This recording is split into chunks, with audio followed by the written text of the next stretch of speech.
Akkamitti dhalli namaa bara dhumaa sana bara dhufaatii gooftaa keenya Yesuus Kiristoos dhokachuu nan danda'a ni jedhee diizaayinii manaa kan ta'e jechaadha. Yoo xiqqaate doolaaraa Ameerikaa biliyoonii 100 ijaarsisuudhaaf qophaa'ee jira jechaadha. Namni kunis Maark Zuugarbarg jedhama. Nama jabaadha. Akkasuma feesbuuk illee nama kireetii gochuu danda'edha. Akkasuma lammii Ameerikaawii kan ta'edha. Dargaggeessi kun yeroo kanatti sadarkaa guddaarra jira jechaadha. Qabeenyaatiin illee akka addunyaa kanaatti. Haa ta'uuti garuu dubbiin dhokanne tokko jechaadha. Wanti nama saalfachiisu Maark Zuugarbarg kun jechaadha. Icciitiin isaan dudduuba isaanii jiru maalidha jettanii gaafa laaltan jechaadha. Maalidha jennee gaafa laallu dhugaa dubbachuu fi Maark Zuugarbarg bara dhufaatii gooftaa keenya Yesuus Kiristoositti dhokachuudhaaf wanti isa barbaachise maalidha?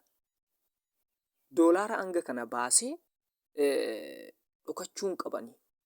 Dheekkamsa bara dhumaa dhahichaan waan dhufuuf Waaqayyo biyya lafaa kanarratti warri hamaa hojjetan gatii isaanii waan akka isaan argatan waan beekuuf jecha. Egaa asirratti wanti dubbatame kuni dubartittii fi bineensa akka jawwee sana arguu isaa jedha. Wanti guddaan dinqisiisaan tokko Waaqa keessatti in argame. Dubartiin biiftuu uffattee ji'a miila jala kaa'attee gonfoo urjootaa 12 mataa ishee irraa qabdu tokko in mul'atte. Isheen ulfa turte. Ciniinsuu doomsaatiinis dhiphattee in iyyite. Wanti dinqisiisaan biraa tokkos Waaqa keessatti in argame. Inni immoo bineensa akka jawwee guddaa diimaa billuu mataa 7 gaanfa 10 mataa isaa 7 irratti wanta akka gonfoo 7 qabu ture. Eegeen isaa urjoota Waaqa keessa jiran harka 3 keessaa harka tokko haxaa'ee lafatti gadi in darbate. Bineensa akka jawwee sunis yeroo dubartittiin deessu mucaa ishee liqimsuudhaaf jedhee ishee da'uuf jettu sana dura in dhaabbate. Argitanii tiksiin kun urjoota gadi naqe. Gara maalitti? Gara biyya lafaatti. Biyyi lafaa yeroo sana maal taati? Guutummaa guutuutti in baddi jechaadha. Ilaala yeroo kanattidha kan Maark Zuugarbarg jechaadha.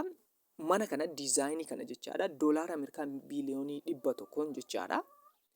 Doolaara Ameerikaa amma kana baasii jechaadha. Kan inni ittiin doolaara Ameerikaa miliyoonii 100 biliyoonii osoo hin taane miliyoonii 100 kan inni mana kana ijaarsisuu barbaade. Manni kun maalidha? Yeroo dhufaatii gooftaa Yesuusitti jalaa baqadheen itti kana jalatti afa kan jedhudha. Argitanii mana kana jalatti baqatee afuu jechuun dhuguma hin danda'ama. Dhuguma baqatee mana kana jalatti afuu hin danda'a. Maal yaadeeti? Kun waan hin fakkaannedha. Namni kamiyyuu kana murteessi osoo jedhameeti namni kamiyyuu murteessa kana. Isin fakkeenyaaf osoo gaafatamtanii tasuma waan ta'uu hin dandeenyedha. Waan yaadamuu hin dandeenyedha. Namni kun nama geessadha. Nama sammuu guddaa qabudha. Nama cimaadha. Nama addunyaa kanarratti dandeettii qabudha. Akkamittiin kana yaaduu danda'e? Maal hojjeteera?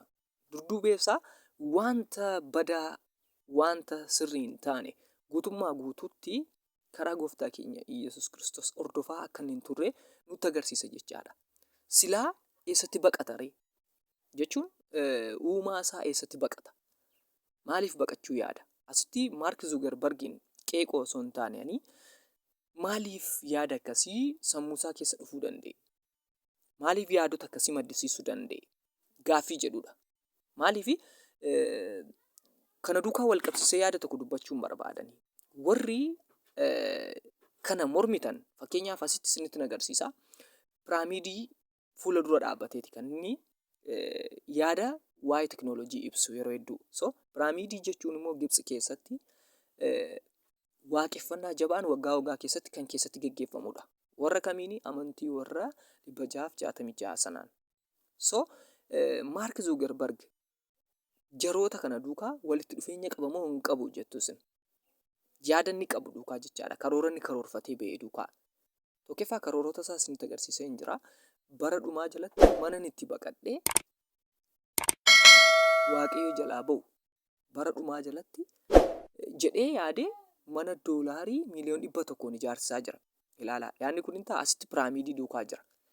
Haqa qofaa sun amma miidiyaa kanarratti kan isinitti dubbadhu wanta haqa qofa, wanta namni irraa barachuu danda'u. So namni kunii nama sirriidha moo nama sirrii miti jettu.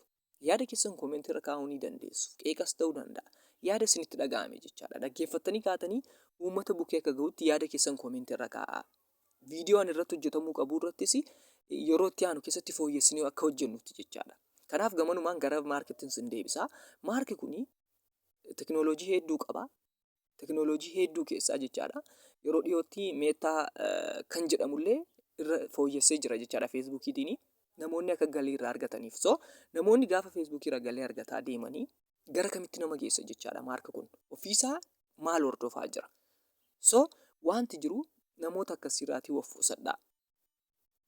Kun beekamaama hafuura warra bara dhumaa sana geggeessa. Jala muree yoon isinitti hime jechaadha. Kanaaf namoota akkasirraatii maaltu nurraa eegamare irraa of eeggachuu, irraa of qusachuudha.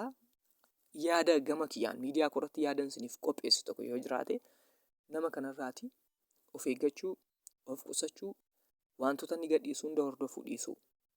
So kaayyoo akkasii qaba jechaadha maarki kuni. Kanaaf namni kamiyyuu uumaa isaa jalaa baqatee isatti ba'uu hin danda'u. Kaayyoon akkasii kaayyoo warra bara dhumaa sanadha. Kanaaf yaada qabdan koomentii irra kaa'aa. Waa'ee maarkii irrattis jechootan dogoggore yoo jiraate namoonni hordoftan yaada keessan gaaffii qeeqa asirra kaa'uu dandeessu. Viidiyoo itti aanu irratti yaada kamiin akkan hojjechuu qabu irratti illee koomentii godhaa wal biraa dhaabbannu. Viidiyoo kan xumuraatti waan ilaaltaniif galatoomaa.